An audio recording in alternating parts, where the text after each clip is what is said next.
Hi, I'm Jane Schatz. Today we're going to be working with slabs. When I first started working in clay, I was strictly a thrower. And then one day I had access to a slab machine. Then my body of work changed. This video offers step-by-step instructions for working with slabs. For those of you that do not have a slab machine, I will demonstrate other methods to create clean, compact slabs for all types of work. I hope you enjoyed today's presentation. For those of you that don't have a slab machine, I want to show you a couple of ways to produce nice, even, compact slabs. So starting from the middle, roll out towards you, roll out like the spokes of a wheel. I'm going this way, this way, this way, this way, this way, and this way. So keep going. Now it's getting nice and thin. I can roll it out large. This is another way to roll out nice compact slabs and have them the size that you want to. It's a very old technique where you work with sticks. You take some clay, after you have your first sticks here, and you start laying your clay out on the board. I'm going to just do one little size because it's a little time consuming.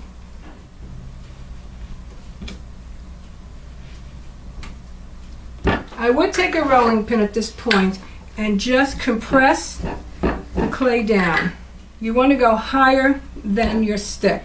Hold down, pressing on the wood.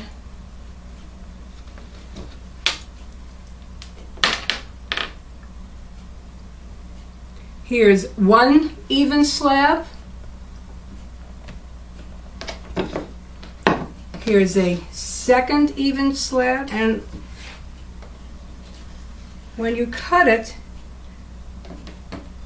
you can see that you'll have an even slab of a particular size. So depending upon the thickness of your sticks will determine the thickness of your slab. All right, there are still other ways to get even slabs. This is one type of a hand tool that I have. You can move this wire up and down and get different thicknesses of slabs. Basically, move the wire and you get a nice even slab. This is my favorite machine in the studio. I used to work with canvas.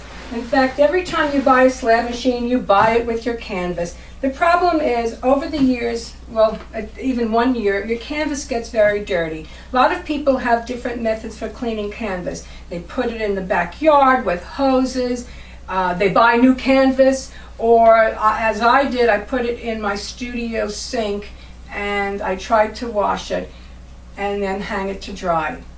I never get all the dirt out. And when it dries, it dried very wrinkly, which is not good for a clean slab. Linoleum that has a paper, a dull side to it. As you can see, I labeled this stoneware because I also work with porcelain in my studio, and all of my canvases, or now my linoleum sheets, are either porcelain or stoneware. The beauty of this is that I can pull a few slabs and then I let this dry, and I take a large car sponge with my water bucket and I just sponge this down and all of the dirt comes up. Just a little bit stays. I have moved over to linoleum and I have been very happy with it ever since.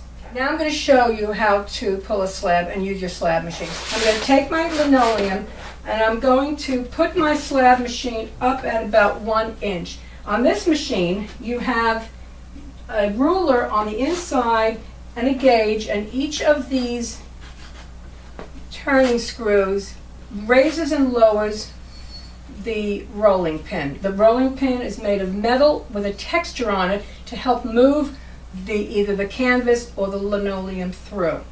I just take a small roller and just make a little groove. I call it a tongue. It feeds into the roller. You put your clay down, put your linoleum over, gently guide it into the wheel, and push it gently and start to roll. It is so easy. Then roll back. So now I'm going to put my linoleum or my cloth down and go another 1/4 of an inch. I am going down to 1 notch above a 1/4 of an inch. This is all through experience. What sizes you like. There we go. Okay. Now I have to flip this onto a board, and that's step 2 of working with your slabs. One way that I like working with slabs is to work with a mold. The easiest mold I have found is to work with a mold that is bisqued. I have thrown this form on the wheel. The beauty about a bisque mold is the clay will release from it just like it releases from plaster. It's very lightweight. You can make it yourself, and it works perfectly. Also, I can wash it. After I use it for stoneware, I'll wash the piece. I can take it to my sink and wash it and let it dry, and then I can use it for porcelain. So I don't have to make molds for porcelain and stoneware. I can do all the same mold. From that mold, I make platters like this, where I'm laying clay over and I'm doing an irregular shape. They're lightweight, they're really nice platters for serving, and they're easy to make. You can do any shape you want. You're using the same round bisque mold, and you're laying a slab of clay over it, and then you're just creating your shape. Here is a slab that I rolled out before. I like this free-form thing, so here I go, okay? I like that. Now, what I'm going to do is flip it. So I put another board on top. It's easy for me to flip on this direction.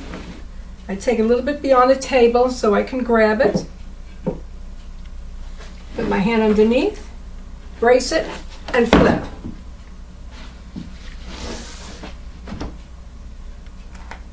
Gently lift up, and I've got my mold. I don't press into the mold too much. It's just a soft drape. I have let this piece firm up. This is a little bit soft, so it might fall a little bit, but for the purpose of the demonstration, you'll get the idea. Okay. See, it's starting to fall a little bit. Pull out the slab. This dinnerware set about 10 years ago, and I really enjoy using it. Making molds like this are perfect for someone who just wants to get it together and not have to spend too much time and energy making molds. Here is my mold. What I did is I took a piece of masonite, and my handy dandy way of covering it with cloth with masking tape, because it's very hard to staple into this kind of wood. So I just tape it. Then I took a 1/2 inch ply and cut it, and you can see if I had it all marked down with the ruler. So I created this exact, I think I have an inch border, and this was an inch all around smaller than the ridge. I made my plate. What I do is put the mold on upright to cut out the size that I want.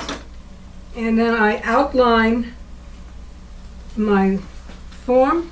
So I've got my slab. While I'm down here, remember always, gently clean up the bottom, put your mold back in the correct position.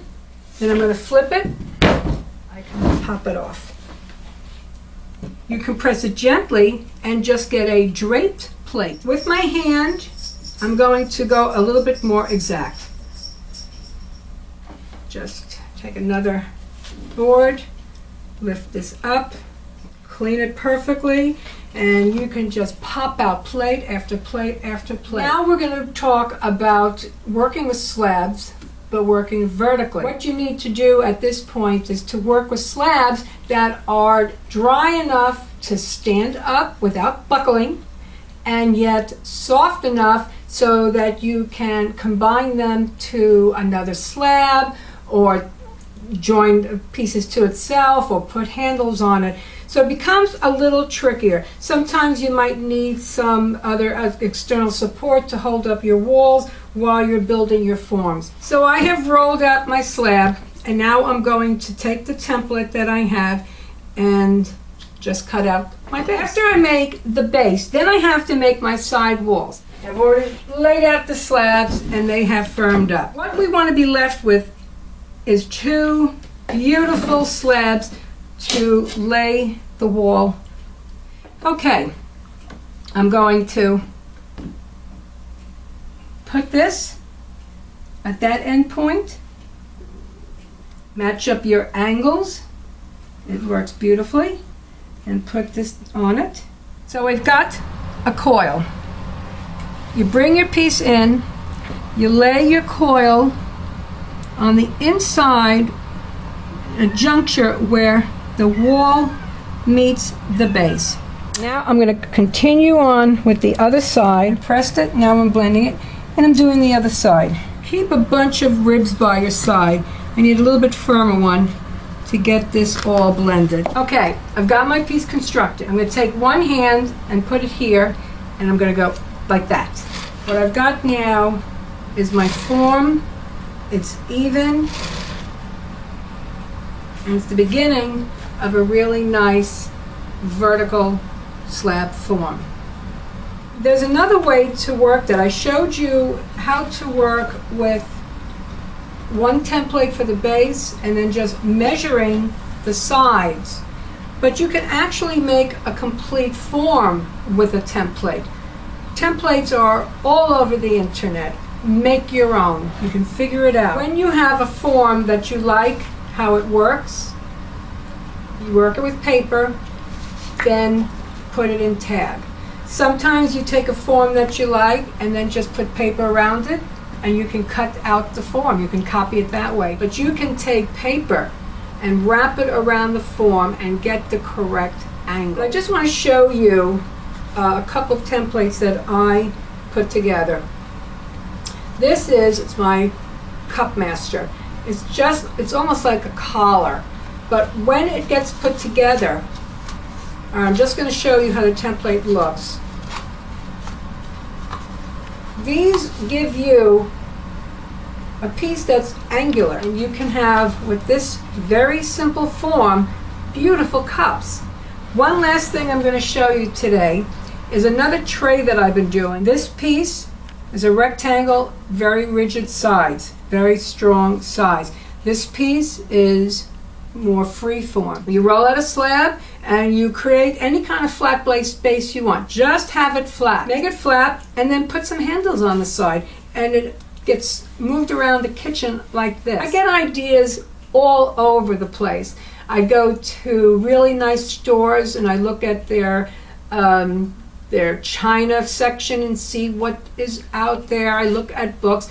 Being a ceramic historian, I look at pots from 12 to 1500 years, AD, and I get ideas all the time.